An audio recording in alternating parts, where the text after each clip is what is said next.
Coach, you want to start us off with a few comments, and then we'll go to some questions? Yeah, I think there was 29 scouts in the stadium today, and it was supposed to be a pitcher's duel. That's the beauty of baseball. You never really know. Two great pitchers going out there, some really great offensive work from really both teams, I thought, but we were exceptional throughout the night of sticking with our plan and our approach. And it's a great night for us. Kind of unfortunate what happened there in, I guess, the second inning, losing three infielders. And it's part of why we call it a team. We have so many guys that continue to put the work in, and didn't surprise me that all three of them contributed to the offense and played their positions well. So a tough loss as far as those three, a lesson learned, and then we move forward. Thank you, Coach. Dustin, start us off. David, what was the vibe from the guys in the dugout after they lose the lead? 6-5, Kansas State takes the lead in the top of the eighth, and they come out and have their best performance in an inning offensively all season. What was kind of the demeanor? What did you sense from those guys? I'll just say this. I mean, Dougie almost catches the ball in right, makes a great effort. All the momentum's in their dugout. We give up the lead, and I didn't see anything different other than let's go. That's been the most impressive thing about our team right now is that they're unfazed. I mean, they just go play, they compete, they pay attention to their coaches, and they're trying to execute plans, and did an incredible job against Wicks, but just an incredible job after we lost the lead, and then Ekberg came in, who's got really good stuff. He's got great numbers, and so I didn't notice anything other than we're going to win the game in their mindset. When you sent Antico in the second, did you think that you maybe get an offline throw into home, or what was the thinking there? Yeah, it was probably a bad read on my part. I felt like they were going to have to throw him out, but the situation was a little bit different. I really should have held up, but Mike's really fast, and I thought if they threw the ball offline at all, he would be safe. And they made the play, and we'll test guys a lot. And if they come up and make plays, sometimes it's going to look like a really dumb move because we got thrown out by 10 feet. But I think our percentages have been really good. Kendall, go ahead. Coach, since the OU series, you guys have moved Antico kind of down the lineup a little bit. Obviously, had some big hits last week against Kansas, and certainly was really good tonight. Are you seeing a little bit different comfort level from him, out of that three hole in kind of a spot in the lineup where, everybody's not just expecting him to get a big hit at the top of the lineup every time up? Good question. I will say this.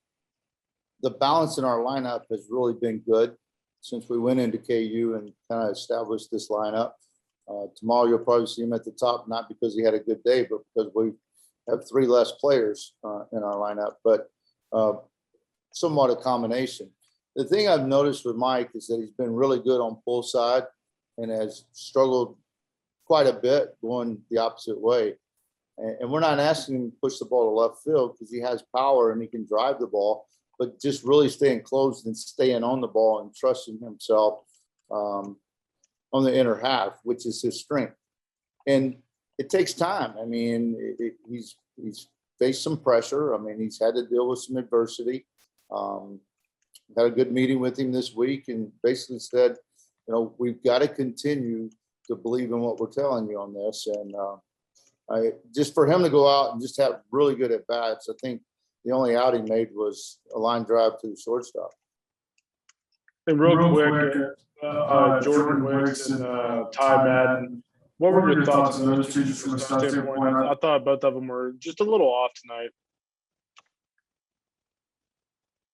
Is that me? No, you're good. Are you asking my thoughts on Wicks and Madden? Yes, please. Well, I mean, they're both frontline guys. They're solid Friday night starters. Honestly, I thought Ty was much better early in the count with the slider than he was trying to put guys away. And I just felt like he was probably trying to do too much with it instead of just changing his eyesight and throwing the same pitch. A lot of people are scouting us, of course, and they were ready to hit the fastball in the inner half to the left-handers, the fastball away. It's no secret. But I think for him, he's got to continue working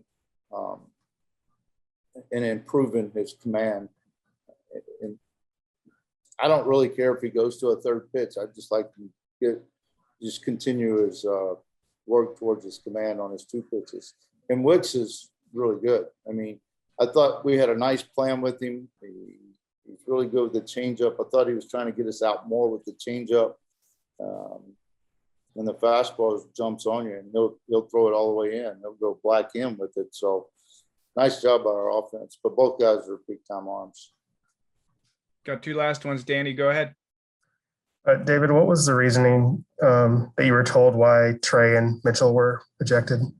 Because they left the dugout, and it was kind of after, the point was that they left the dugout, and then once everybody cleared, they kind of continued. And so that's how they came up with those 3. Okay. And I think we could have handled it a little better. Both teams could have handled it better, but I thought the crew was kind of put in a really tough predicament because it is the rule. And so we've got to live with it. They should only be out 1 game. Your thoughts then on Murphy, Lance, and Dylan, and 3 guys who I'm assuming we're not expecting to be playing tonight, and the way they came in and performed, throughout the game. Well, it's interesting because I've said it for years since I've been coaching. If guys are on our team, we're going to coach them. And they work hard. They work just as hard as the starters. They put in their time. They pay attention to the coaches. And it didn't surprise me at all that they went out and played well. Jeff, go ahead. Hey, David, that RBI single Zubia had, I think it was in the first. He had a couple ABs like that in the KU series where he just kind of stayed back and was patient. It seems like he's seeing the ball. Has he changed anything in the think last more week or than 2? anything, the ball that he hit up the middle early was a changeup away. And we kind of use the term lean on it. And in other words, you have the ability to kind of stay through that with length as opposed to in and out of the zone. And I don't think he hits that unless he has that length. But he's just done a great job of not giving in at bats. I thought he and Salas's at bat in the 8th were just tremendous. I mean, everybody had great at bats then, but Zube's bases loaded and everybody's screaming and the pressure and all this stuff that we talk about, and he takes a ball that's away, and that's a big time at bat. And then Cy gets deep in the count. He's down 1-2, and just works the count back into his favor, and then ends up hitting the big blow. Thanks, Coach. Appreciate the time. All right, I'm going to go take a shower and go to bed. And get up in the morning. Okay, you can go ahead and start putting your raised hand functions up for Mike once he gets situated.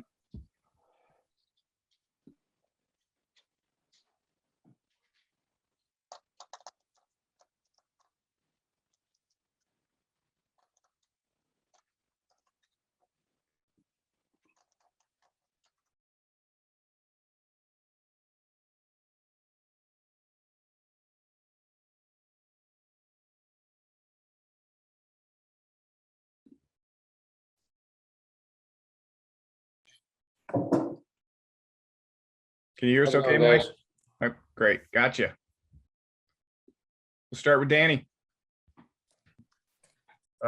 Mike, what was kind of the mood in the dugout after you guys go down 7-6? I guess it was going into your turn in the 8th. What was kind of the mood as you guys pieced together that comeback?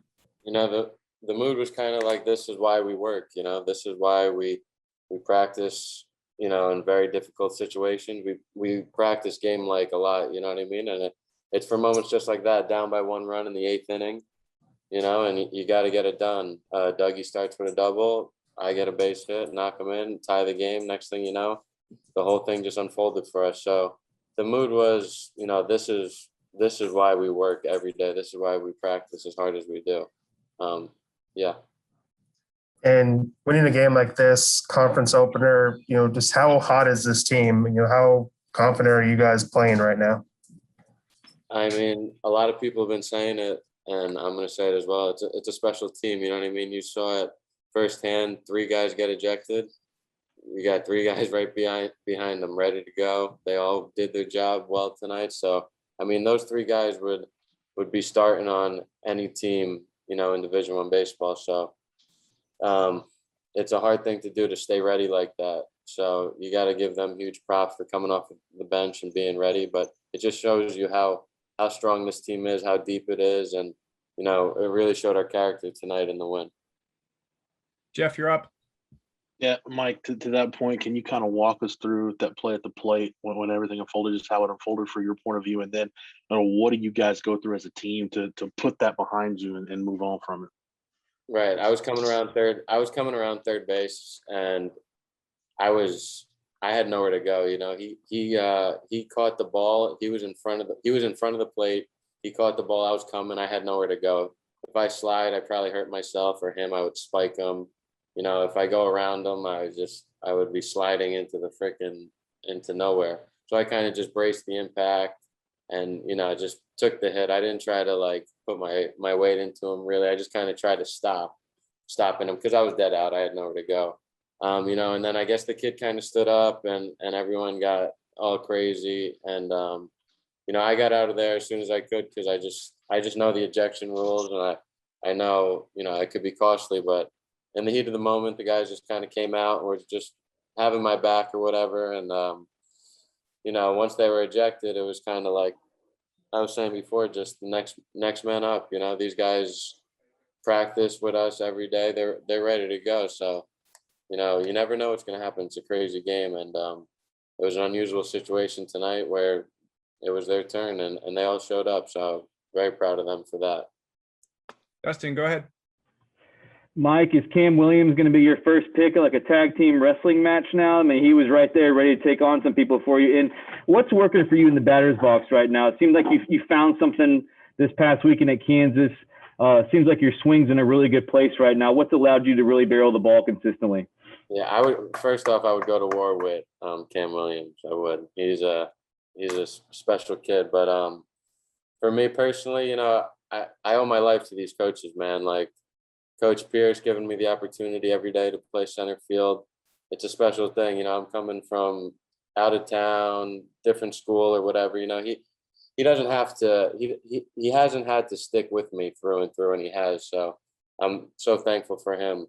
You know, and then with that, I have Coach Tulo and Coach Miller, and you know, they kind of brought me in the other day, and it was like, you know, what do we got to do to get you, to be the player? We want you to be the best player that you can be, you know. And obviously, up to this point so far, I haven't been playing up to my potential because, you know, they want the best for me.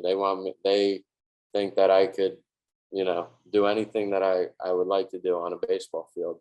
So they kind of brought me in and said, you know, let's all get on the same page here, and what do we got to do? And it was just a couple small adjustments, you know, with the swing. And besides that, they were just like, be yourself, you know what I mean? Be you, be who you were when you showed up, all through the fall, all through the early spring. Just be yourself, man, because, you know, you've been playing this game a long time, and, you know, no reason to be thinking about anything. So to be honest with you, just today more than any day, just try to go in with a clear head. You know, I was talking to some family this week, and they said, Mike, you've been playing baseball since you could walk. Like, what are you thinking about? You know, just go. So I tried to play freely tonight, and I think it worked very well for me. But like I started with, I owe it to these coaches, man. They really helped me, and without them, I wouldn't be sitting here with you guys tonight, and I wouldn't be in the position I am because they've helped me throughout this whole season, this whole year.